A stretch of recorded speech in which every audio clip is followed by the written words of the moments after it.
Quranda Allah Subhanahu ayəsi var. Şübhəsiz ki, namaz insanı çirkin və fuhuş əməllərdən uzaqlaşdırır. Yəni də Allahın istədiyi namaz çəkindirir də qardaş. Yəni o Allah deyən kimi olan namaz, xuşu ilə, vaxtında, rükünləri, vacibatları, müstəhəbləri olan namaz. Yoxsa başdan elədiyin namaz yox da, başa düşdün. Namazı var, tez elhamdülillah, rahatladım, namaz qıldım, yük düşdü belimdən. Bu namazdan söhbət getmir, ya da ki, namaz qədər dərk eləmir. Yəni, insan qardaş, əgər dediyim kimi bir əməldə mükəmməl olubsa, necə alimlərin sözüdür, o ola bilməz ki, bir riski naqisləşsin onda. Əsəri qalır da. Bəli. Başa düşün nə deyib, alimlərin sözü var, deyir ki, bir adam əgər bir əməli mükəmməl, kamil edibsə, əməllərində belə olubsa, gözəl şəkildə, o ola bilməz ki, həmən sonra naqisliyə doğru getsin, yox. O bir müddət belə kamilə doğru gedəcək, belə imanla gedəcək. Təbii dedim ki, müəyyən bir pasifi gələcək, Adəm əvvəl xəta eləyəcək, həmən tövbəli qayıdır, qəflət olmur da. Möminlər deyirlər, qəflət daimi deyil, müvəqqəti. Gəldi, ayıldı. Estağfurullah.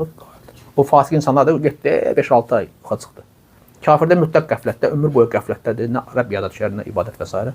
Yox, möminlərdə olur. O da gəldi bir riskildən, estağfurullah, tubili ya Rəbb, şəff elə, müvəffəq elə, salih əməl s. Düzəlir özü, düzəldir. Fasikdə uzun müddətdir, misal üçün. İndi bu da belədir, başa düşün zəxir.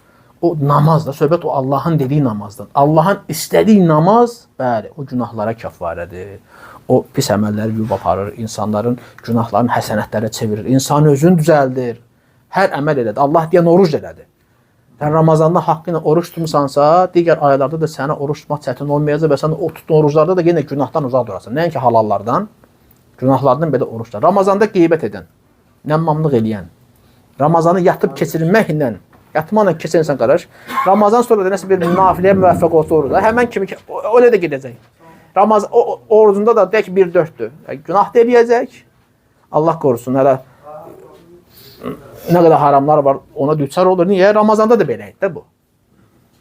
Başa düşdün? Nə oldu Ramazan bunu niyə dəyişmədi? O qədər adam var ki, Ramazan dəyişmir onu. Düzdür qardaş, niyə dəyişmir? Çünki Allah istəyən kimi Ramazanı keçirməmişsən, ona görə Allah səni dəyişməyib. Allah istəyən kimi keçirsən, sən Ramazandan sonra da sən normal olardın, daha kamil olardın, daha xeyirxah olardın. Deməli, orada söhbət nədir? Allah istəyən namazı qılmıyor. Onun İbn Ömər nə deyir ki, insan namazdan payı xuşu ilə qıldığı qədəridir.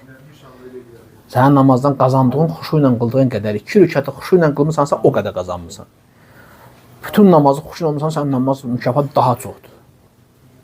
Gəlmər hədisdə elə namazdan var ki, onda birini qazanır, o namaz 9-da bir səhvdir var, belə. Nə hamısı nə ilə bağlıdır? Xuşu ilə. Nə qədər xuşulu qılmısan, bir qədər payın çox olur. Bir qədər sənə çox təsir edəcək, əsəri izi qalacaq. Başa düşdün, əxizan? Eləməmişiksə Allah qorusun, əsərin izini görməyəcək. Amma insan elə bir salih əməl etməlidir ki, ondan sonra izi qalsın. O deyir, tikdim ki, izim qala. Qala tikir, qız qalasın. Məndən sonra, və ya nəsə bir abidə tikdi ki, məndən sonra filan heykəl taraş eləyib, filan nə bilim, mühəndis tikib, məndən sonra. Deyir, tikdim ki, izim qala. Bir də deyir ki, elə əməl et ki, izi qalsın. Ona görə salih əməllər var ki, o salih əməllər səndən sonra qalırsa, izi qalırsa, bu əməllərə də həris olmaq lazımdır. Misal üçün, görürsən, məscid tikintisi gedir. Apar bir dənə daş sən də qoy. Bir daş sən də qaldır, kubiki qoyaraq ki, qardaş, Allah misal üçün.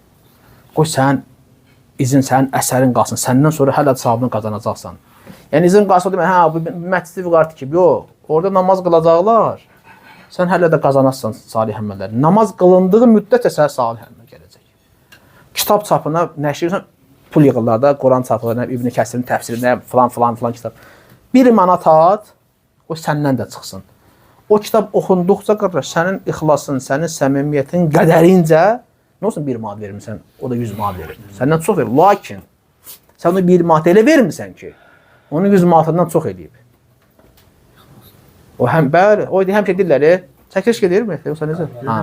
O insanlar var, misal üçün, deyir, məsələn, bir safda 2 nəfər namaz qılır, lakin biri o bilsən çox qazanır. Düzdür, alimlərin, sələflərin belə sözləri var da. Niyə o bilsən çox qazanır? Eyni işi görür də, qardaş. Durmuşu yan bayan, sən də namaz qılırsan, mən də qılıram, eyni hərəkətlər, eyni sözlər. Niyə sən məndən çox qazandın? Çünki sən daha ixlaslı oldun. Sən daha çox sünnəyə müvafiq oldun, müstəhəb əməlləri var, vacibatları var. Sən daha çox xuşu ilə qıldın deyə, ikimiz də eyni ibadət elədik, lakin sən məndən daha çox qazandın. Sən də çıxartdın sədəqə verdin, mən də verdim məsələn, düzdürmü? Zeyd də verdi, Amr da verdi, Əli də verdi, Vəli də verdi. Lakin Əli bu birisindən çox qazanır. Niyə? Bu daha ixlaslı oldu. Ola bilər az verib ondan.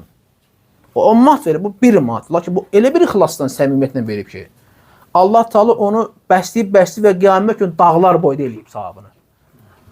Necə o hədisədə gəldi, deyir, xurmanın yarısı qədər də olsa sədəqə ver. Baxma da azdır. Çünki Allah gözəldir, gözəl olanlara qəbul edir. Yəni halal qazancından ver.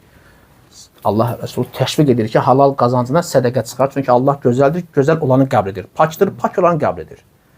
Və deyir, sən onu verərsən, deyir, Allah deyir, onu sağ əli ilə götürər və onu bəsləyər, saxlayar. Elə saxlayar, böyüdər ki, necə ki, sizlərdən biriniz öz o dayıça var, balaca at. Böyüdüb, belə böyüb at eləmirsən, bəsləyirsən, baxırsan, olur maşallah at. Deyir, Allah da deyir, o sədəqəni bax elə dağlar boyda eləyər. Xurmanın yarısı qədər də olsa, deyir, halal qazancdan çıxart verməsən. Nədir ki, xurmanın yarısı nədir ki, qardaş? Xurma qədər sədəqə nədir ki? Amma gör, Allah necə mükafatlandır. Çünki halal qazancdandır və ixlasla vermirsən. Allah böyüdür, böyüdür, böyüdür və qiyamət gəlsə ki, subhanallah, dağlar boydasa, bu hardandır? Sənin filan sədəqəndir. 1 manat idi, amma biz onu böyütdük, bu qədər elədik. Ona görə, qardaşlar, Allahla olan ticarətdə heç vaxt uduza bilməz, heç kəs uduzmayıb. Allahın dostu. Gəl də saxla.